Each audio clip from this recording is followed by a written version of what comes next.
Now let's talk about modulus and argument of a complex number. In this process of finding the modulus and argument of a complex number, we might be using Hagen diagram as a reference to how our answer is being gotten. So if you are yet to understand how to represent complex number on Hagen diagram, then I will recommend you should check out my video on Hagen diagram first, and after that you can continue with this one. So what exactly is a modulus? Likewise an argument. Modulus tells us how elongated a complex number would be when represented on an Hagen diagram.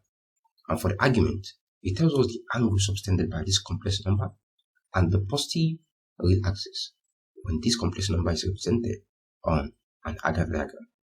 So what am I saying next sense? Let me show you a visual illustration of what I'm referring to. So let's consider an Hagen diagram with the corresponding axis, where all the way upward is the positive imaginary axis, and all the way to the right is the positive real axis, and to the left we have the negative real axis, and all the way downward we have the negative imaginary axis. Now, when I have a complex number represented on this plane, which is the imaginary real axis plane, or also sometimes called the Hagen diagram. So if I have a complex number this way, now to determine this unit, understand, to determine this magnitude, then it's modulus that helps us to do that. Then for the space between this positive real axis and the complex number itself, then it's argument that tells us that value. So this value is argument, and the value of this length is modulus. So that's what the two of them mean in essence. So theta tells us the space between the positive real axis and the complex number, and the modulus tells us how elongated that complex number is when represented on the complex plane or on an Hagen diagram. I hope you get that good. So you have to be familiar with some laws, as each of these quantities requires some laws, and the laws is what we are going to be discussing right away. And after that, we are going to go over some examples so you can see how to make use of those laws into good use. So let's begin. So for the laws of modulus, it says that, well, I think I need to show you the symbol we use to represent modulus first. Consider a complex plane or a complex number represented on a rectangular plane in the form x plus yi. Then this symbol refers to the modulus. Modulus is also sometimes called magnitude, and is equal to the square root of x squared plus y squared.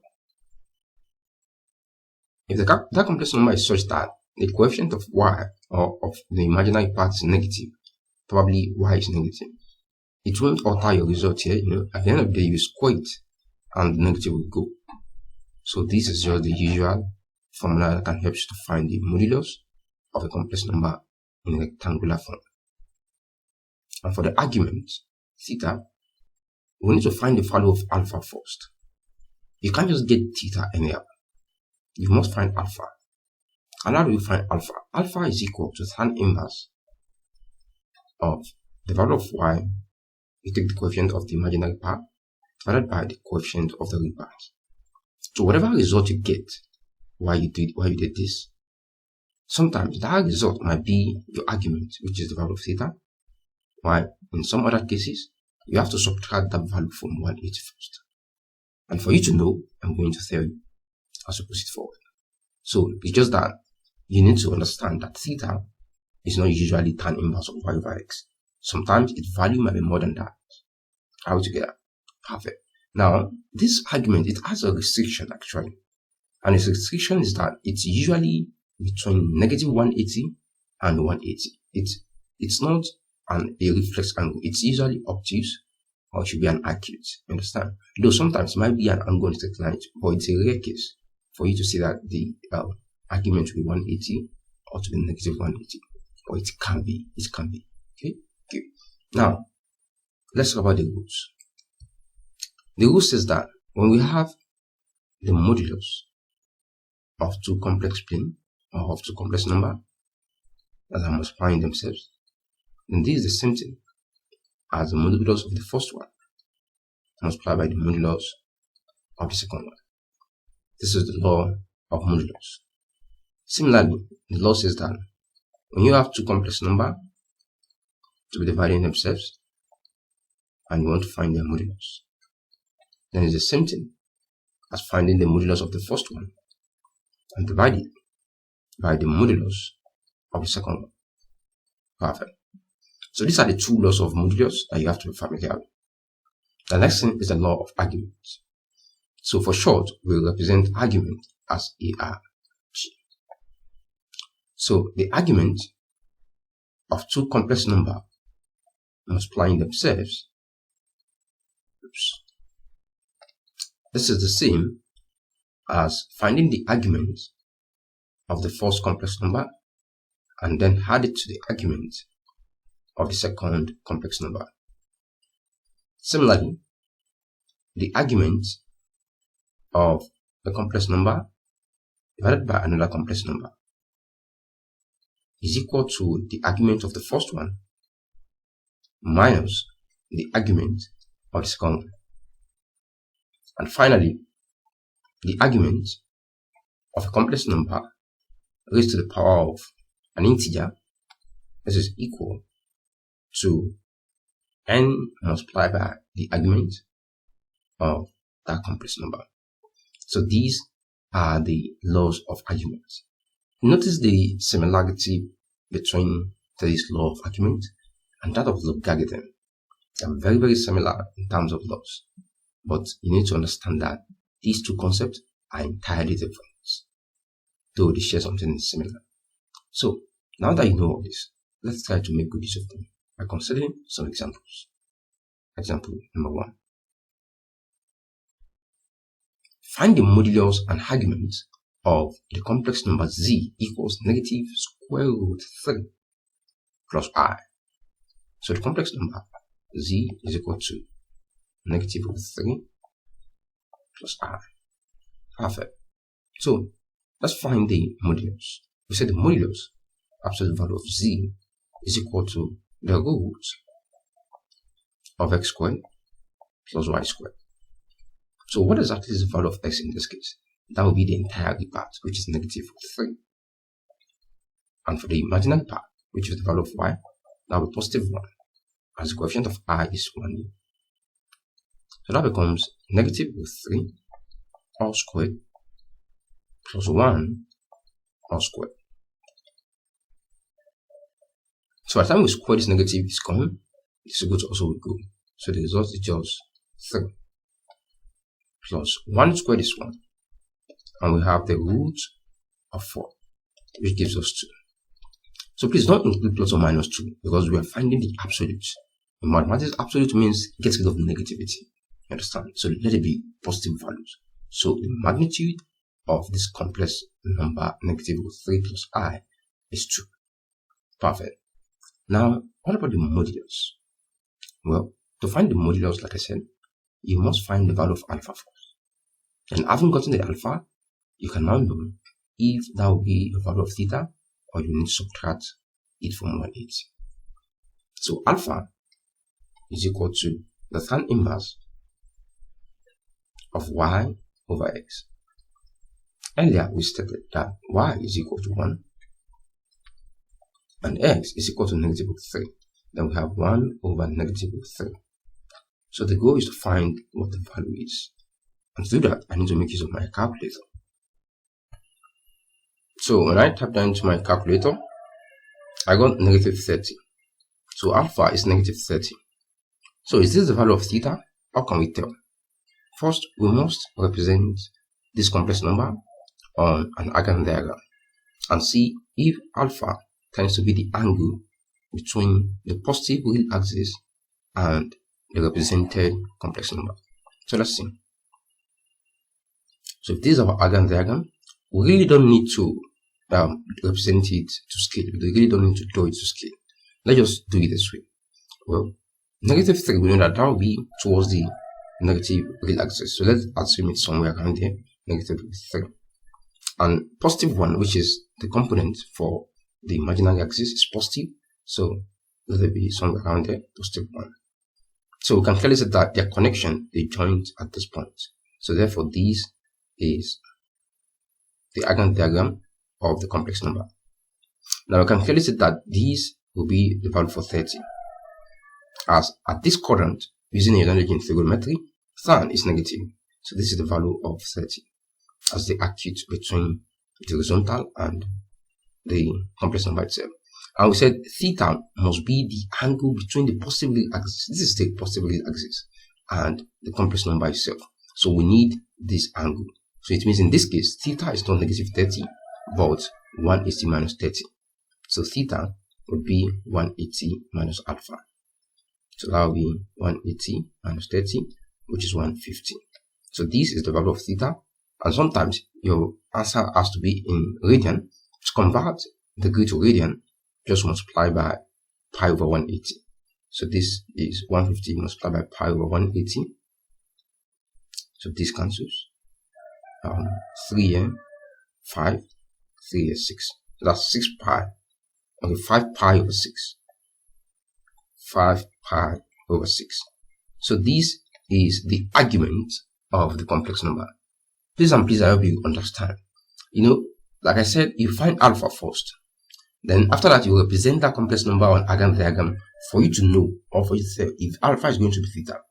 If after you represent it on argument diagram, you realize that the angle or the space between that represented complex number and the possibility axis it corresponds to what you get as your alpha. We said alpha is 30. Then you can never say that this space between the possibility axis and the complex number is 30. You can say that it's above 30. So definitely that 30 would be in the other side. That's why we find this one as the exact angle we are looking for. So at the mean, when we drew the complex number, it was somewhere around there. This makes sense that 30 can be here. You understand? Now, in this case, the value of the argument is going to be 30. Let's go over some other example so we can master this process. On to example number 2. Find the modulus and argument of the complex number z equals -1, -i. So just like before, let's find the magnitude. So magnitude of z equals the root of x squared plus y squared. So what is x in this case? What would you say? Perfect. So x is -1 all squared. Plus what about y? Y is also -1 all squared. To find forward, we have the root of 1 plus 1, which end up with the root of 2. So this is the magnitude. Now what about the argument? To find the argument theta, we need alpha. But alpha is tan inverse of y over x. So therefore, we got alpha to be equals to the tan inverse. Y is -1 and x is also -1, which is the same thing as tan inverse of 1. So what acute angle gives us a tan to 1? Let's confirm that. Tan inverse of 1, so I got 45. So alpha is equal to 45. So is this the value of our argument? Let's see. So let's represent this complex number on the complex plane, which is the argument diagram. So you don't really need to draw it to scale. You are only using this to help get your actual answer. Understand? You really don't need to draw it to scale. So its component along the real axis is -1. So that's towards the right. Towards the left. So let's assume -1 is here. And along the imaginary axis is also -1. So let's assume somewhere around there. So this clearly shows that if this is the point of connection, then the complex number would be somewhere around there. Then we get its magnitude already to be square root of 3. Perfect. Now we said the value of alpha would be the angle between the drawn or the represented complex number and the horizontal axis. Whichever horizontal axis, you realize that this complex number tends to form an angle with. This is a vertical axis, so be careful. So therefore, this is where alpha is. So the earlier one we drew was like this. That's why alpha was here. Okay. So this is where alpha is. So this alpha So that's 45. Now, is this what we are looking for? Does it tally with condition for argument? No, it doesn't, because it's not the angle between the positive real axis and the complex number. You understand? Because this is a negative real axis. So what we need now is this portion, as that's what it tells us the angle between the positive real axis and the complex number itself. And what do we do again? We subtract. So therefore, the value of theta, the argument now, equals to 180 minus, what is alpha? 45. So theta will be equals to 180 minus 45. That gives us 135. So this is the value of theta. But there's something you have to be careful here. You understand? In trigonometry, when we measure angle in the clockwise direction, then we said the angle is negative.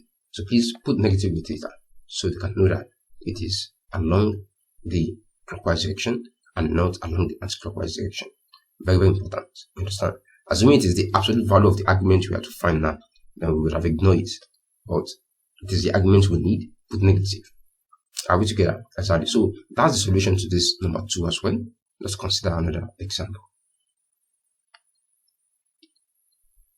Evaluate 2 minus I divided by 1 plus I. Typically the magnitude. Now we'll be using the laws of modulus here. So you can solve this problem in 2 ways. Is that you use the law, or you solve it the usual way. The usual way is such that you rationalize this. Then at the end of the day, whatever complex number you are left with, you will now find its magnitude. But we don't want to do that in this case. Feel free to use it if you want to use it. And after using it, you can compare your result with whatever we have here. Okay. But instead, we want to use the law of modulus. The law of modulus says that the magnitude of the ratio of 2 complex numbers is equal to the magnitude of the first one divided by the magnitude of the second one. Oops, I would bracket. Absolutely fine. So we find the magnitude of this and divide it by this. We end up having the same result. So what exactly is the magnitude of 2 minus I? We know that will be equal to the square root, take the real part, 2 squared, then minus, take the, oops, I go to minus, plus, take the imaginary part, negative 1 squared. So we'll find for it, we have the square root of 4 plus 1, which is the root of 5. Amazing. And for the second one, this absolute value or the magnitude of 1 plus I gives us the root of, take the real part, 1 squared, plus imaginary part, 1 squared, plus 1. It's plus 1 actually. Okay, this is equals to 1 squared is 1, another 1 squared is 1, and that's square root of 3. So eventually, the magnitude of this ratio becomes the root of 5 divided by the root of 2.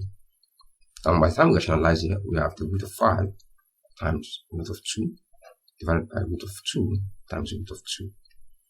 And at the end of the day, we get root of 10 divided by 2. So this is our final answer. And that's the solution to this problem. And that's how to easily use the law of modulus to evaluate complex problem involving the use of the modulus. On to example number 4. Given that z1 is equal to 1 plus I and z2 equals the root of 3 plus I, find the magnitude of z1 times z2.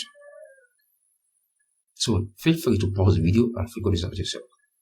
Just like I said, the choice is yours. If you want, you can find the product of these two complex numbers first, and at the end of the day, you find its magnitude.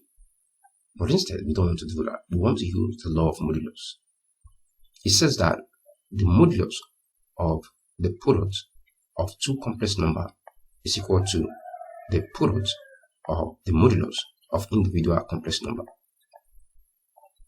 Perfect. So if that is the case, if z1 is equal to 1 plus I, then what would be its magnitude? Well, that will be equal to the square root. Take the real part, 1 squared.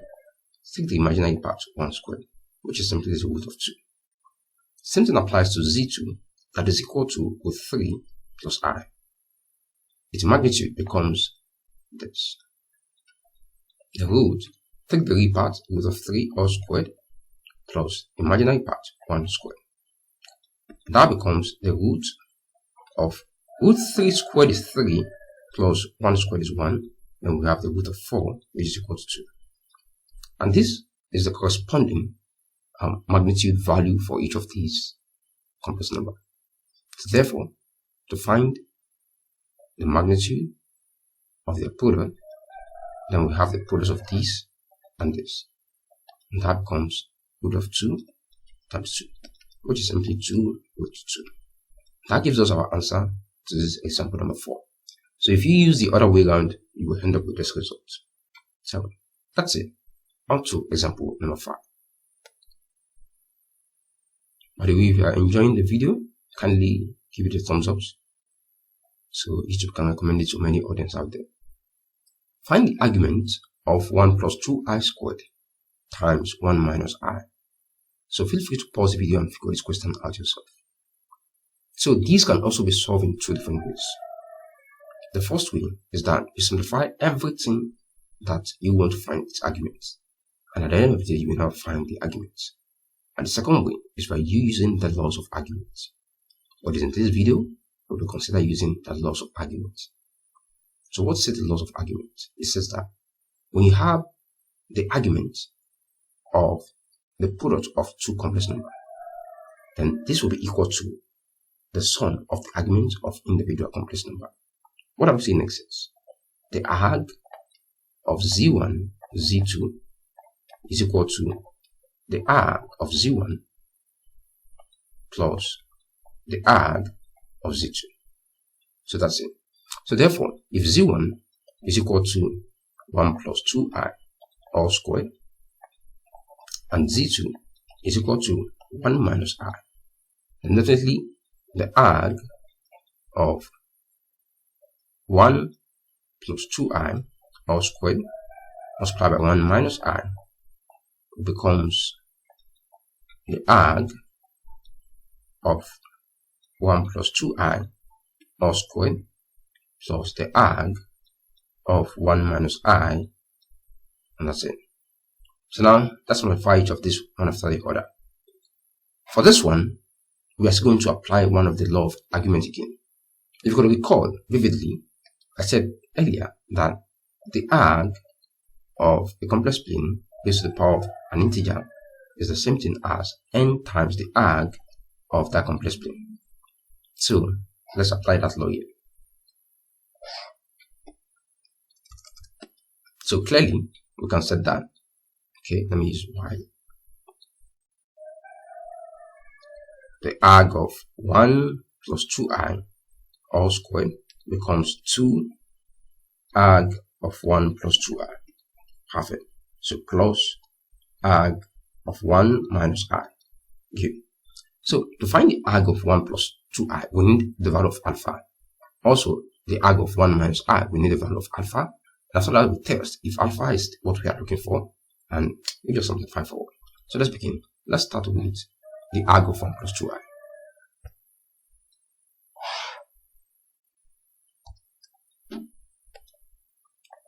So the argument of 1 plus 2i equals, you know that alpha is tan inverse of y minus x. Y over x. Y is 2, x is 1. So that's tan inverse of 2. So what would that be? Let's confirm.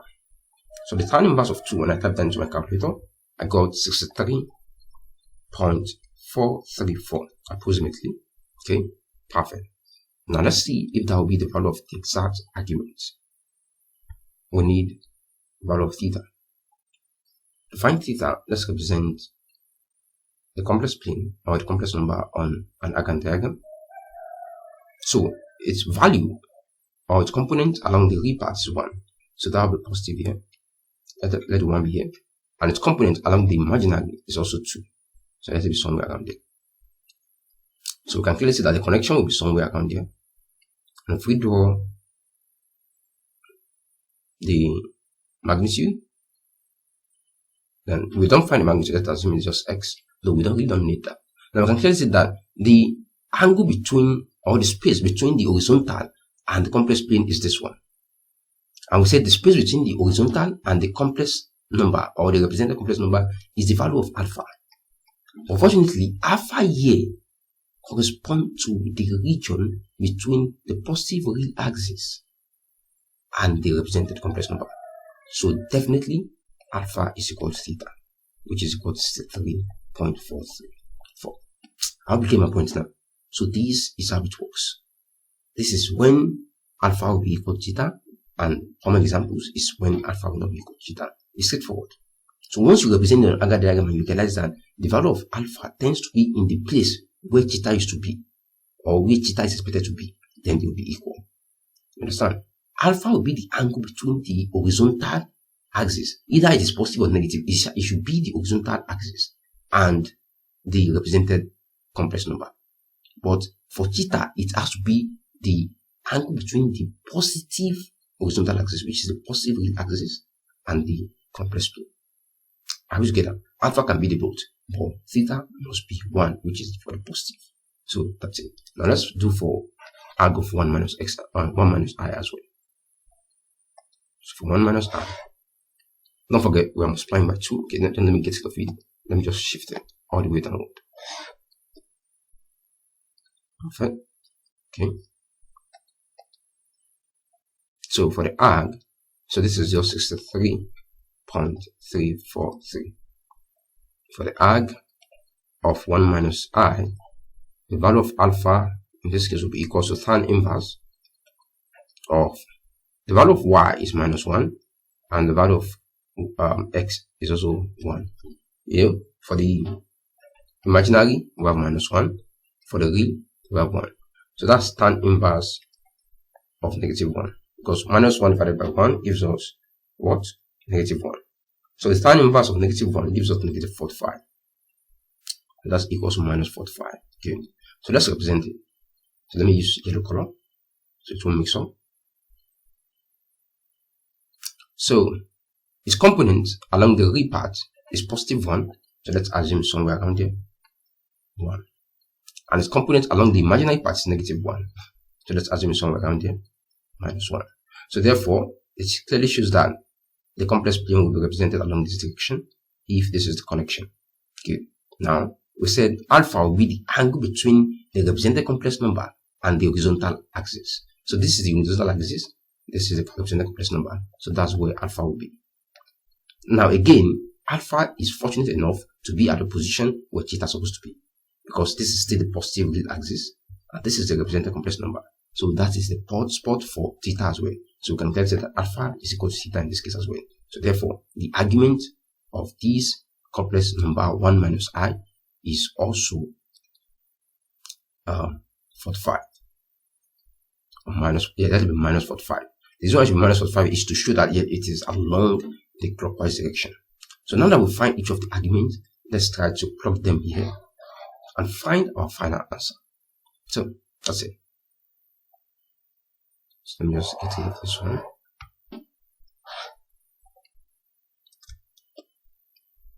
So let's write it here. So this will become, so we have 2 arg of 1 plus 2i. Arg of 1 plus 2i is 63.343. Then we have plus arg of 1 minus I. That one is minus 45. Okay, good. So now we can simplify forward. Now this can go now.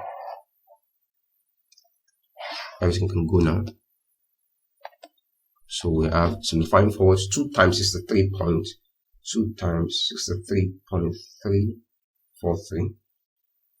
Okay.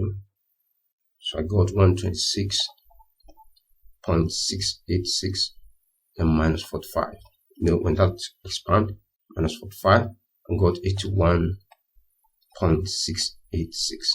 So this is this is the final solution to this problem. So if you want to leave it in radian, then you convert it to radian. So that's it. And this is how to easily make use of the laws of argument to solve some problems. I hope you find this helpful and understandable. Thanks for watching, and this is your exercise. So feel free to share a solution with me via the comment section below. See you in the next video. Bye for now.